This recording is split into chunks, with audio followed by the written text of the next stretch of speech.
Selamat datang di Investor Level C. Kami coba sharing aspek fundamental agar teman-teman bisa tetap tidur tenang meskipun banyak badai di bursa. Tonton sampai habis ya. Semangat sehat teman-teman Investor Level C. Investor yang fokus pada karakter pemegang saham pengendali. Ada kabar baik apa hari ini? Teman-teman, kali ini saya mau sharing tentang cara saya memilih bank digital. Bank digital sudah mulai rebound. Apakah akan berlanjut? Sementara bank-bank konvensional, big bank terutama telah melaporkan kinerja keuangan yang cukup baik, yang mengalami lonjakan. Apakah sudah saatnya kita masuk dalam bank-bank digital? Karena selama ini saya hanya menunggu dan melihat pergerakan dari harga saham bank-bank digital yang menurut saya valuasinya terlalu tinggi. Kali ini saya akan coba sharing 6 bank digital yang mudah-mudahan sudah bisa mewakili bank digital yang sudah ada. Yang pertama, Bank Aladin atau Bank Net. Bank Net ini sebenarnya sudah berdiri di tahun 1994 dengan nama MyBank Nusa Internasional. Dan di tahun 2000 berubah nama menjadi MyBank Indocop setelah diambil alih oleh BPPN. Badan Penyihatan Perbankan Nasional. Tahun 2010 kembali lagi berganti nama menjadi MyBank Syariah Indonesia atau MyBank Syariah. Dan tahun 2019 kembali lagi berganti nama menjadi Bank Net Indonesia setelah diambil alih oleh NTI Global Indonesia dan Berkah Anugerah Abadi milik John Kusumo, pemilik pabrik rokok Noyorono Kudus. Nah, setelah diambil alih oleh NTI Global, baru rights issue listing di 2021. Awal 2021, kemudian di April 2021 setelah listing, baru berubah lagi menjadi Bank Aladin dari Bank Net Indonesia. Catatan saya pada saat listing, yang melepas 5 juta lembar saham kurang berhasil karena saham yang diserap oleh retail hanya 1,75. Untuk sementara sahamnya diserap oleh Brokoli Internasional, namun saat ini telah dilepas. Dan yang terakhir pada Desember 2022, pemegang saham pengendali menjuntikkan kembali modalnya untuk memenuhi ketentuan modal inti minimal sebesar 3 triliun. Singkatnya, tahun 2019 diambil alih dalam kondisi belum listing, Januari 2021 listing, April 2021 berubah nama dari Bank Net Indonesia menjadi Bank Aladin. Oleh sebab itu, kalau kita perhatikan nanti, kelihatan bahwa outstanding kreditnya cukup kecil karena seakan-akan Bank Aladin baru bangkit dari kubur di tahun 2020. Harga sahamnya mengalami puncak di periode akhir 2021 sampai dengan awal 2022, lalu mengalami penurunan sampai saat ini. Yang kedua ada Alobank. Alobank ini dulunya bernama Bank Harda Internasional atau BBHI yang sudah berdiri di tahun 1992. BBHI telah IPO di tahun 2015. Dan baru diambil alih oleh Om Khairul Tanjung di tahun 2021.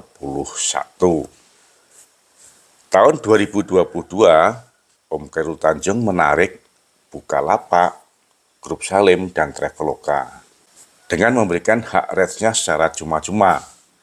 Padahal saat itu hak rates bisa ditebus di harga di bawah 500, sedangkan harga saham saat itu di atas 5.000. Di Januari 2022. Keputusan yang luar biasa dari Om Khairul Tanjung menurut saya. Dan ini mempunyai visi jangka panjang karena saham yang ditebus oleh ketiga pendatang baru ini dilakukan lock up selama 2 tahun.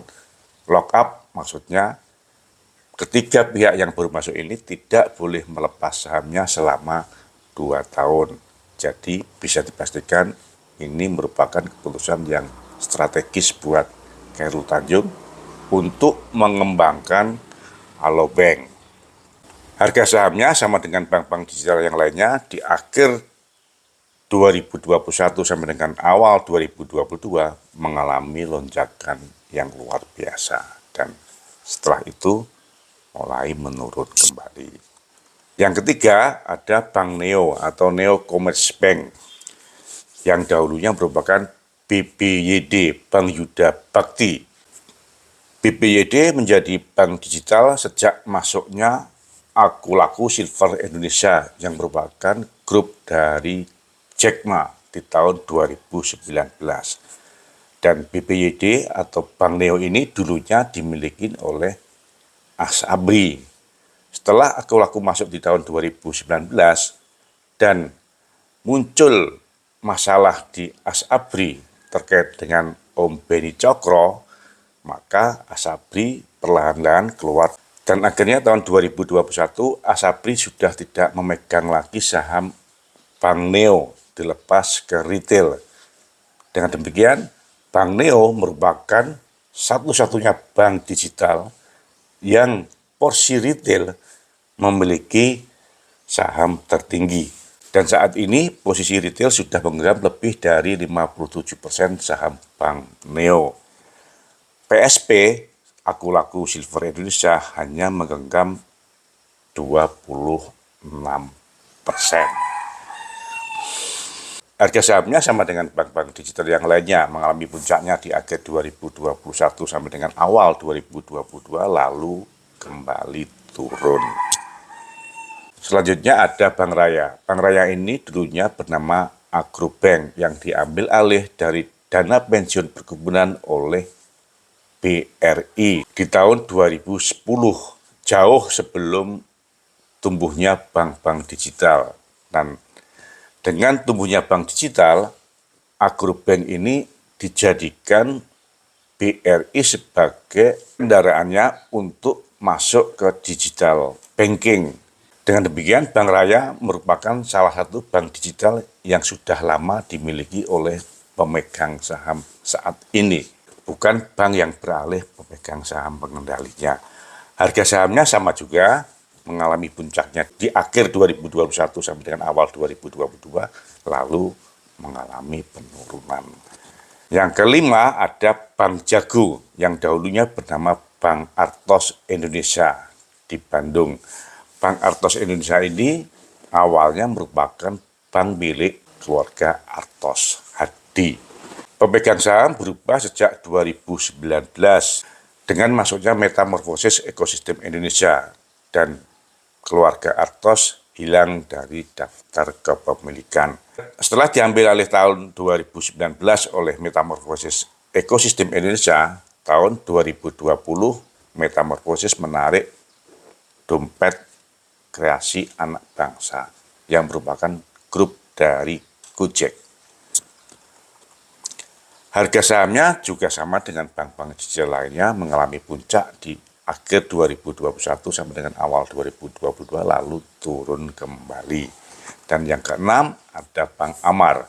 Bank Amar ini dulunya merupakan bank kecil di Surabaya. Kepemilikannya tidak ada perubahan. Bank Amar listing di tahun 2020 dengan melepas saham ke retail sampai dengan sebesar 70%. Namun saat ini porsi retail telah mengempis, hanya tinggal 16% seiring dengan penambahan modal. Beberapa kali terjadi isu pemegang saham retail tidak melakukan penebusan haknya, sehingga pemegang saham pengendalilah yang mengambil alih haknya dan melakukan penyetoran saham. Dengan demikian, sampai saat ini posisi pemegang saham retail tinggal 16%. Tolaram Group yang merupakan pemegang saham lama dan pemegang saham pengendali memegang 70%, dan Investri dari Singapura yang menggenggam 14% sahamnya. Jadi apabila kita review kembali, sebenarnya bank-bank digital saat ini itu sudah lama berdiri. Namun ada dua kemungkinan. Yang pertama, ada pergantian pemilik, dan yang kedua, pemegang saham pengendali tetap tidak ada pergantian pemilik. Untuk yang tidak ada pergantian pemegang saham pengendali, ada dua, Bank Amar dan Bank Raya. Bank Raya dimiliki oleh BRI jauh sebelum 2019, sejak 2010. 4 bank lainnya terjadi pergantian pemegang saham pengendali. Artinya, investor lebih gampang untuk membeli bank yang ada daripada mengurus perizinan bank yang baru.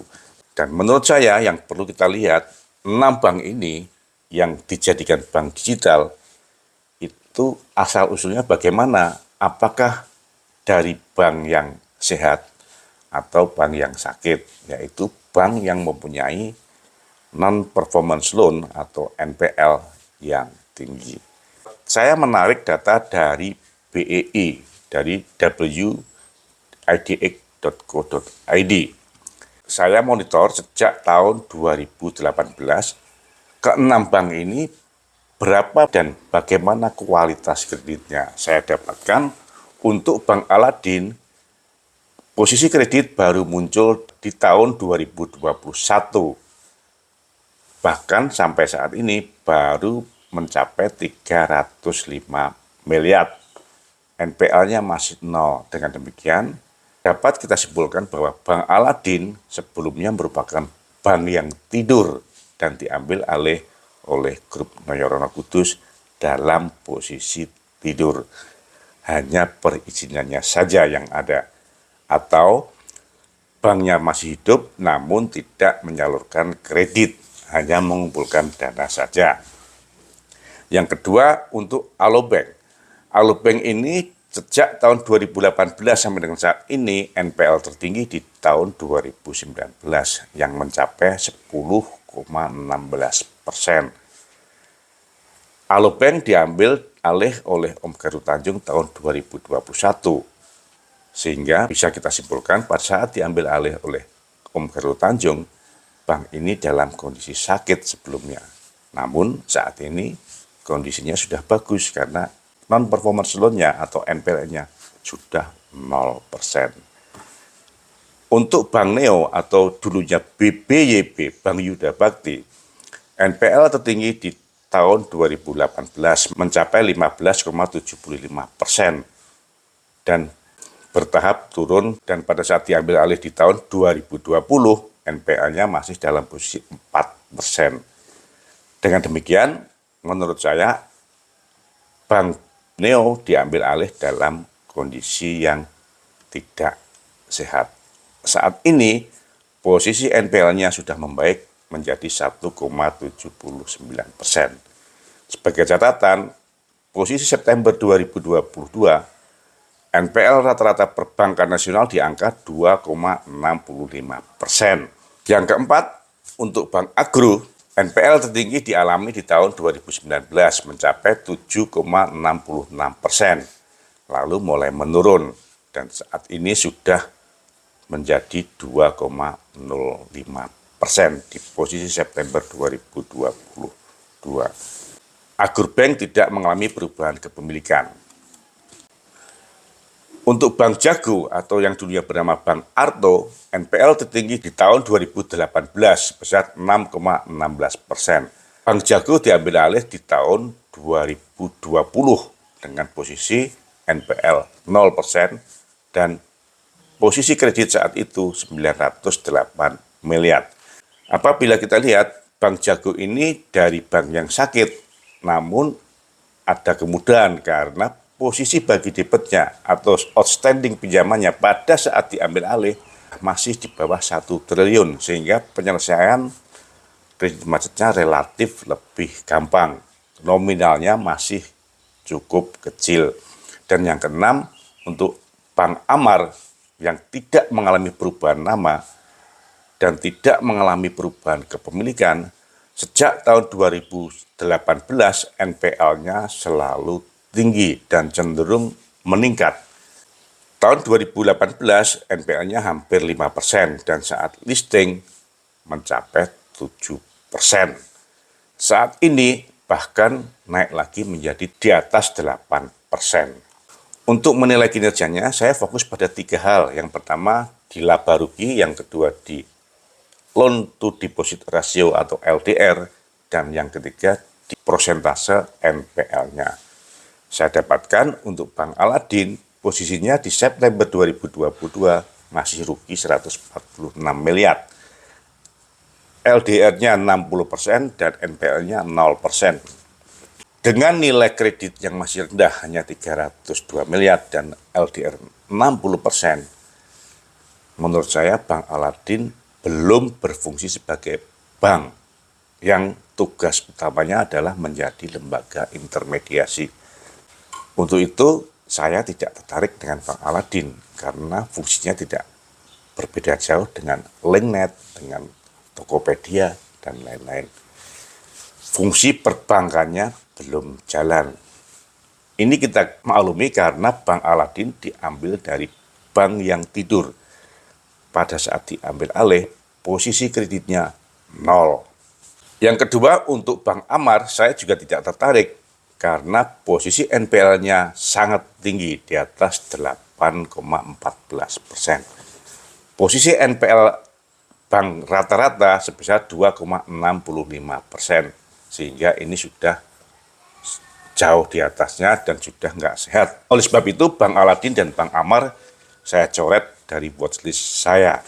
Dan yang ketiga yang saya coret dari watchlist saya, Bank Neo atau BBYB. Mengapa? Karena kepemilikan retail sudah di atas 50%.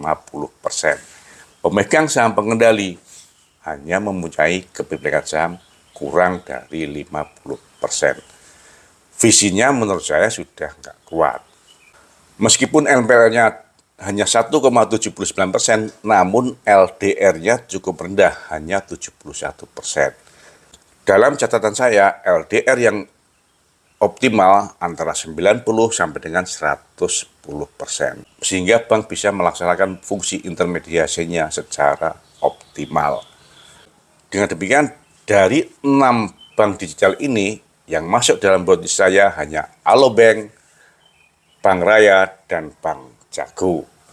Dari 3 indikator yang saya gunakan, yaitu laba rugi, LDR, dan NPL, maka Alobank lah yang menurut saya paling bagus.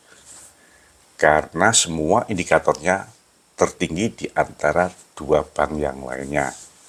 Namun saya masih mempertimbangkan valuasinya. Menurut saya valuasinya masih cukup tinggi. Nah, untuk teman-teman, kira-kira apabila memilih bank digital akan milih yang mana ya? Semangat sehat! Terima kasih telah menonton. Jangan lupa kasih komen agar channel Investor Level C dapat lebih berkualitas. Dan jangan lupa sharing agar teman-teman yang lainnya bisa mendapatkan manfaat dari channel Investor Level C. Terima kasih.